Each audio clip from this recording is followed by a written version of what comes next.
There's a kind of silence that hurts more than any argument, the kind that follows.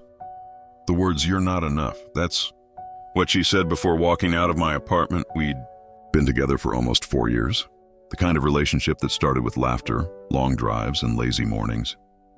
The kind where you think you've found your person, until they remind you that love can have conditions. She was ambitious, sharp, and beautiful. The kind of woman who made everyone turn their heads when she walked into a room. I was stable, predictable. The guy who always showed up, always paid attention, always believed consistency could win hearts. But consistency bored her. One night, over cold takeout and half a bottle of wine, she looked at me and said, "You're a good guy, but I just feel like I'm settling. I need someone who challenges me, someone better." That word, better, echoed for weeks. I didn't beg. I didn't yell. I just sat there, frozen, watching her pack her things while explaining how I'd understand someday. When the door clicked shut, I swear I felt the air leave the room. The bed was too big, the walls too quiet, and every memory replayed in slow motion. For days I didn't sleep. I scrolled through old photos, replayed old texts, trying to find the moment things started to fade. But heartbreak doesn't give you closure. It gives you echoes, and I listened to every one of them. Heartbreak doesn't kill you. It just makes you question if living is worth the effort.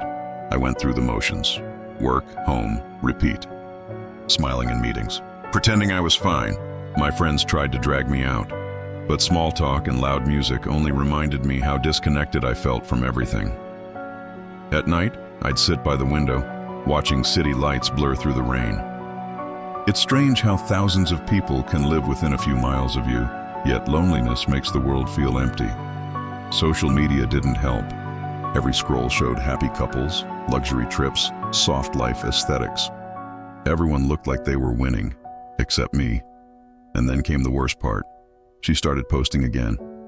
Photos with new people, new places, smiling wider. Living better.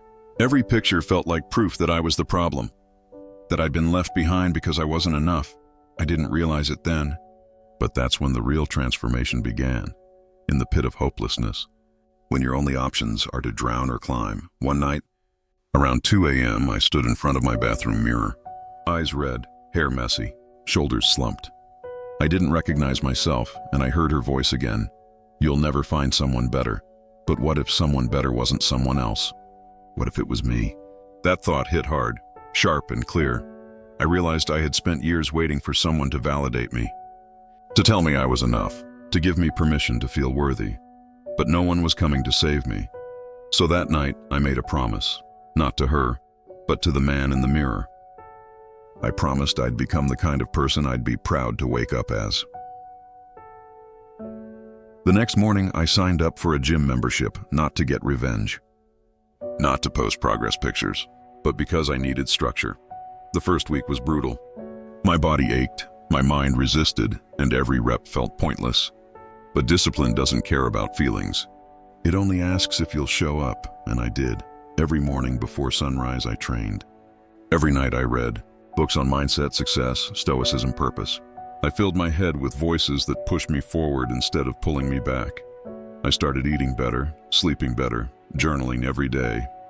Not because I wanted to look good for her, but because I wanted to respect myself again. Slowly, things began to shift. My posture straightened. My focus sharpened. My conversations grew deeper. I stopped chasing people. I stopped explaining my silence. I realized not everyone deserves access to your energy, especially the ones who drained it. Months turned into a year. The gym became my therapy. Books became my mentors. Pain became my teacher. And somewhere between the reps, the late-night reading sessions, and the quiet moments of solitude, I started to feel free. I no longer checked her profile. I no longer wondered what she was doing. I started noticing new things, how sunrise looked from my balcony, how peace felt in my chest. One day, while getting coffee, a stranger complimented my energy. "You look grounded," she said. That hit deeper than any compliment about looks or success. Grounded. That's what I've been missing all along. 2 years later, out of nowhere, a message popped up on my phone. "Hey, I saw your photos. You look amazing. I miss us." I stared at the screen for a long time, not with anger, but with understanding. Because for the first time I realized she wasn't the villain. She was the lesson. The man she left couldn't have survived heartbreak like this. But the man reading that message? He had built himself from nothing. I didn't reply with bitterness. I didn't block her. I simply wrote back, "Thank you. I'm good. I hope you are too." That was it. No closure talk, no long explanation. Just peace. Because when you've truly healed, silence says everything. Now when I wake up, I don't check my phone. I check my purpose. My mornings are sacred. Workouts, reflection, writing goals. My circle is small, it's only people who match my energy. In my past, it doesn't hurt anymore.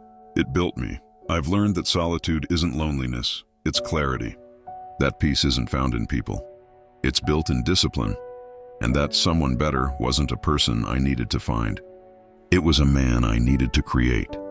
If you're reading this and you've been left, betrayed, or made to feel like you weren't enough, understand this. You were never the problem. You were just unfinished. The version of you that got hurt isn't the final draft. It's the rough sketch of someone extraordinary. So don't chase closure. Don't chase validation.